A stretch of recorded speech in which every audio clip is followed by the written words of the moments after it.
Good morning, good afternoon, good evening, what ever you feel connected with. जैसा कि आपको पता है कि आपका लास्ट पेपर है इंग्लिश का। अब इंग्लिश में हम कुछ मोस्ट इंपॉर्टेंट क्वेश्चंस करेंगे जो बेसिकली ऐसे क्वेश्चन रहेंगे जो एग्जाम टाइम में अगर आप भूल भी जाते हो तब भी आप इसे ईजिली लिख लोगे, है ना। कुछ नहीं से कुछ तो हम कर ही सकते हैं। ये वीडियो बेसिकली बिल्कुल ज़ीरो लेवल से हम स्टार्ट करेंगे कि जिस बच्चे की अभी तक बिल्कुल तैयारी नहीं है, जिसे ऐसा लग रहा है कि इंग्लिश में मुझे क्वेश्चन से बिल्कुल याद नहीं है, तो स्पेशली ये वीडियो उन्हीं बच्चों के लिए रहेगा। ठीक है, तो आप ध्यान से इसे समझिएगा। अगर हम बात करें छोटे छोटे क्वेश्चंस की, अगर हम बात करें तो देखिए आपको फर्स्ट देखना पड़ेगा, जस्ट वेट। जैसे कि फर्स्ट क्वेश्चन है, what did Lencho hope for. Lencho जो है वो किसकी होप कर रहा था, ठीक है। तो Lencho hope for good harvest, किसकी होप कर रहा था, गुड हार्वेस्ट। गुड की स्पेलिंग हमें आती है, हार्वेस्ट की स्पेलिंग हमें आती है, ठीक है। तो हार्वेस्ट समझते हो ना, तो लेंचो जो है वो गुड हार्वेस्ट की होप कर रहा था क्योंकि the crop only needed some rain, क्योंकि जो उसकी क्रॉप थी, जो उसकी खेती थी, उसको कुछ क्या चाहिए थी, बारिश की बहुत ज़्यादा तो ज़रूरत नहीं थी बट थी, ठीक है। तो लेंचो होप फॉर, ये वह अच्छा लिखेंगे जिनको बिल्कुल भी ज़ीरो लेवल है, जिनको याद ही नहीं हो रहा है आंसर, तो बेसिकली ये आप इतना लिख सकते हैं।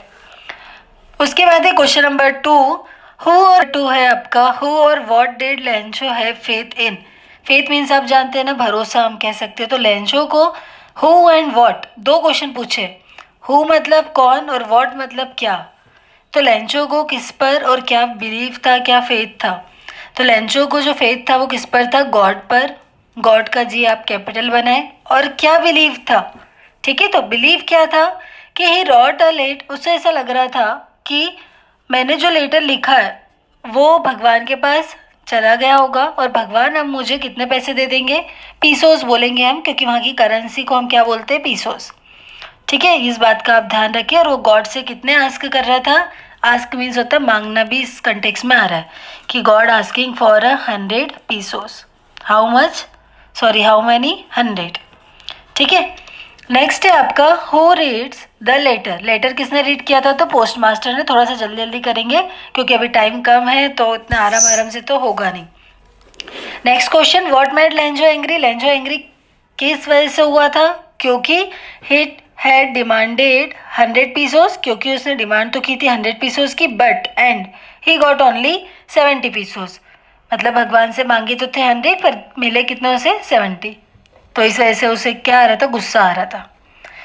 व्हाट डज मंडेला, अब आ गया आपका मंडेला चैप्टर। मंडेला की बात करें तो मंडेला में आपको याद करना पड़ेगा सबसे पहले कि वो कहाँ से थे और वो क्या चाहते थे, और बेसिकली इस चैप्टर में क्या क्या स्टोरी है। तो ये वाला क्वेश्चन आप देख लीजिएगा। Why were the two national anthem संग, दो नेशनल एंथम क्यों गाए जाते थे, तो वो इसलिए गाए जाते थे क्योंकि वहाँ पर टू मेजर कॉन्स्टिट्यूंट थे, जिसमें द ब्लैक्स थे और द वाइट। और ये क्या शो कर रहे थे कि टू कम्युनिटीज तो है बट वो लिव टुगेदर, एक साथ रहती है peacefully and forgetting the past, अपने सब पास्ट को भूलकर। तो मन से कुछ कुछ वर्ड देख लीजिए आप, जैसे कि टुगेदर हो गया, पीसफुली हो गया, फॉरगेटिंग हो गया, इस टाइप से आपको लिखना है। और एज्यूम वर्ड अगर भूल जाओ तो उसकी जगह आप शो लिख सकते हो, ईडी लगा देना, इसमें शॉर्ट हो जाएगा। नेक्स्ट क्वेश्चन है आपका, what does courage mean to Mandela. Courage means क्या होता है बेटा, हम कह सकते हैं कि जीत, है ना। करेज कह सकते हो आप, हिम्मत कह सकते हो। तो करेज मीन्स क्या है मंडेला के अकॉर्डिंग, तो वो है कि विक्ट्री ओवर फियर। मतलब कि अपना जो फियर रहता है, अपना जो डर रहता है, उस पर अगर विक्ट्री हमारी हो जाती है, उस पर हम अगर जीत हासिल कर लेते हैं, तो यही होता है करेज मीन मंडेला के अकॉर्डिंग। ठीक, तो इतने क्वेश्चन इस चैप्टर से लेना है। नेक्स्ट देख लेते हैं कि why was the young seagull afraid to fly. अब अफ्रेड मीन्स क्या होता है, डरना। तो यंग सीगल अफ्रेड क्यों हो रहा था, डर क्यों रहा था फ्लाई से, बिकॉज आप जानते ही हैं, ही thought that wings would not support him.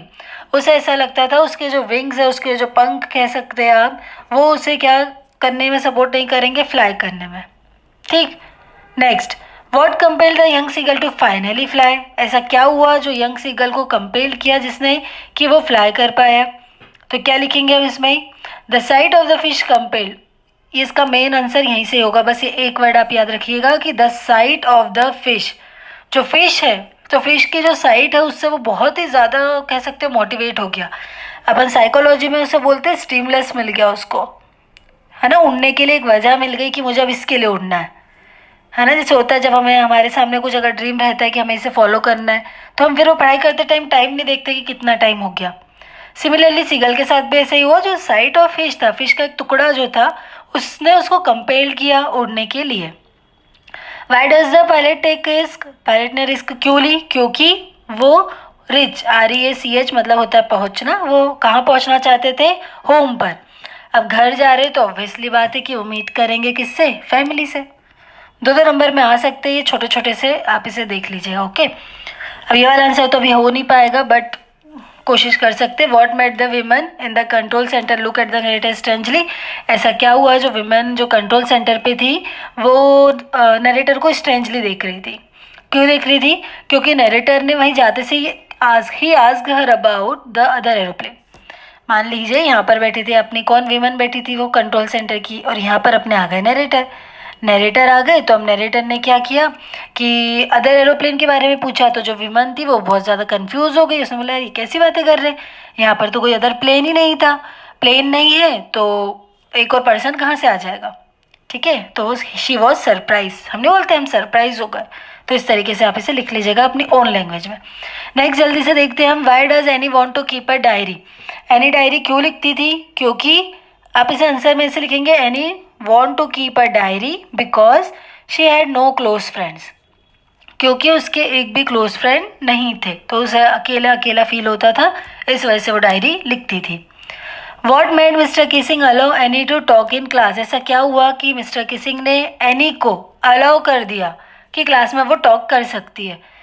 क्योंकि जब एनी ने लास्ट ऐसे लिखा था, 3 ऐसे दिए थे लिखने को, जब लास्ट ऐसे लिखा था in the form of poem, उसको एक पोएम के थ्रू लिखा था जो बताता है, क्या बताता था कि मिस्टर किसिंग को वो एक तरीके से ताना ही था कि सर जिस तरीके से जो डक है ना, डक जो फादर डक है, उन्होंने अपने बेटे बच्चों स्वयं को ही खा लिया है, बेबी डकलिंग्स को अगर खा लिया है तो एक टाइम ऐसा आएगा कि आप भी मुझे खा लेंगे। ठीक है, तो ये जो एक पोएम के थ्रू बताई थी मिस्टर किसिंग के लिए, the lighter side of the naughty child थी वो। इट हेल्प ब्रिज, लेकिन एक ब्रिज का उसने एक जनरेशन गैप बता दिया कि between the teacher and the student. ठीक है, नेक्स्ट क्वेश्चन, ये वाली लाइन लिखना बहुत ज़रूरी है कि यही एक कारण था कि एनी ने जनरेशन गैप बता दिया था टीचर और स्टूडेंट के बीच में, जिससे मिस्टर किसिंग ने उसे परमिशन दे दी थी कि ओके आप कर लीजिए बात, जितनी करनी कर लीजिए। Why was mister Keesing annoyed with any, mister annoyed means क्या होता है बेटा? चिड़चिड़ाना। तो मिस्टर किसिंग एनी से अनॉय क्यों रहते थे? तो because she was very talkative, बहुत ज़्यादा बोलती थी, इसलिए अनॉय रहते थे। How did mister Keesing punish any, कैसे उसे पनिश करते थे? तो उसे क्या देते थे? Extra homework. ठीक है, और चैटर बॉक्स ऐसे टाइप पर उनको देते थे कि कभी ना सुधरने वाली बात होनी लड़की, इस टाइप से। क्वैक क्वैक क्वैक पे दिया था उन्होंने लास्ट लेसन।